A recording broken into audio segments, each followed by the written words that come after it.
What's up, you guys? Wanted to come on here and give you guys my plays for the day. So we got two NFL games today. We have the Texans versus the Ravens, and then we have Green Bay versus the 49ers. So both should be good games. Excited about both. Who isn't excited about NFL playoffs? Um, they'll be great games and hopefully high scoring games and fun games to watch. So my first play comes for the Texans versus the Ravens game, and I think I've had a couple plays earlier this week on this game, or actually both games, just because there's so few games this week. But anyway, what we do is we do correlated betting. So that means that if one player or one team does something, then it's a lot more likely for other players in the bet slip to do like the same thing, right? So like that's how it's correlated. The best way to explain that is with quarterback and receiver correlation.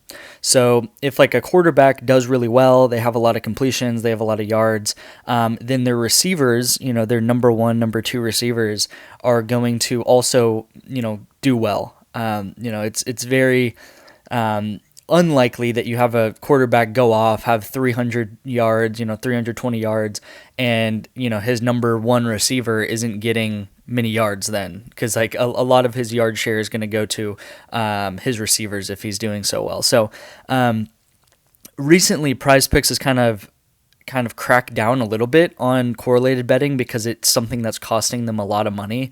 Because correlated betting is like how to win PrizePicks long term. It's like the best way to have an edge on PrizePicks. So they're definitely cracking down on it to just where you can't, you'll get payout shifted if you try to do quarterback yards and receiving yards because it's so correlated. They know that and they're cracking down on it. So a little bit of a loophole that I've found, and I don't know, I haven't seen really any other channel talk about it, is to do pass completions. So pass completions are also very correlated with receiving yards. The more that Stroud and the more that Lamar are throwing, then it's a lot more likely that these guys here, like Mechie, Aguilar, Collins, and Odell, are going to go over in receiving yards, right? So like for instance, if CJ Stroud had like 25 pass completions, Lamar had like also 25 pass completions. I'm just kind of throwing numbers out there, but if these guys two hit their projections and they go over, then it's likely that these guys are also going to go over because the more that they're throwing, the more receiving yards that these guys are going to get. So we got Stroud, and then we're pairing him with Mechie and Nico, and then we have Lamar, and we're pairing him with Aguilar and Odell. So yeah, this is a slip. You can see it's 25x. I put $25 on it to win 625, so that's 25x. If you go to any other like YouTube channel, not hating or anything, but if you go to any other YouTube channel and they're doing correlated betting and they are hitting with the payout shifts and they're accepting like a 17x or a 19x, they're doing it wrong. Like they're doing you a disservice because they are lying to you and saying that it's going to be profitable. You have to get either a 24 or 25x to make sure that's profitable long term. And this is a 25x. I mean, this is what a 6 out of 6 gives you, and it's always given you for PrizePicks is a 25x. So this is the first play. Put this one in for the afternoon game. Second play of the day, this is also a 25x.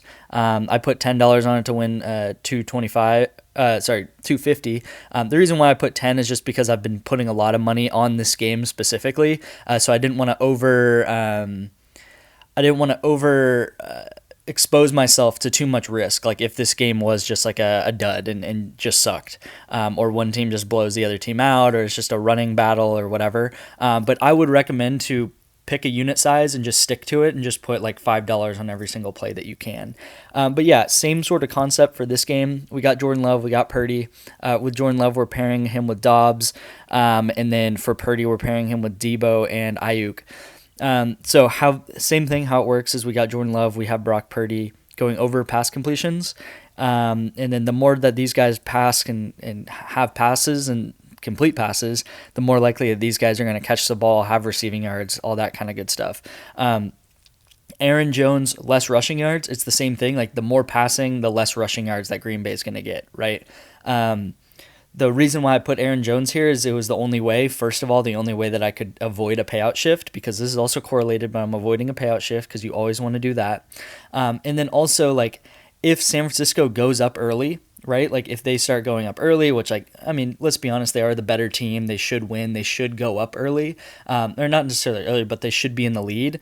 Then, like, the Packers aren't just going to, like, run the ball with Aaron Jones, right? Like, they're not just going to, like, sit down and waste the clock and run. So, the Packers are going to want to throw. It's going to give Jordan Love more pass completions because he's going to be throwing. So yeah, this is like a close game up until, I don't know, anywhere up until like the third quarter, and Purdy's like slinging it to Debo and Ayuk. This should be good because Purdy will then hit his line, and then Jordan Love will have to throw to these guys here, or throw to Dobbs, and then Aaron Jones won't get many rush opportunities. Last play for the day is also for that Ravens Texans game, but it's actually just the opposite, right? So like you can do correlation where you go all mores, or you can do correlation where you go all lowers. So how this works then is it's the same concept, but it's just we would want less passing then, right? So you're putting two slips in, one on underdog and one on PrizePicks. And if you think about it, like the game is only going to go a couple of ways, right? I'm not saying that the game's either going to go like a ton of passing and everyone's going to hit their overs, or the game's going to go all lowers and no one's going to hit their and everyone's going to go lower, right? Like obviously there's going to be games where it's somewhere in between. But it is like a high likelihood that like one of these two things could happen, right? And if one of these things do happen, then you're gonna get a big payout because you're doing a 5-man slip and a 6-man slip on PrizePicks.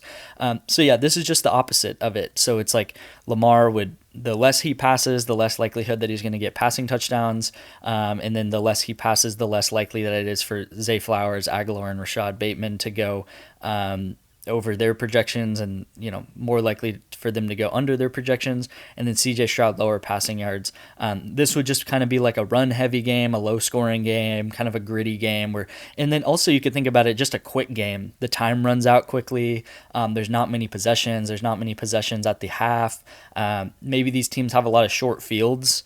So if they have a lot of short fields, they're not just going to be like throwing yards and all that stuff. I guess like the Lamar pass touchdowns might skew that a little bit, but you know what I mean.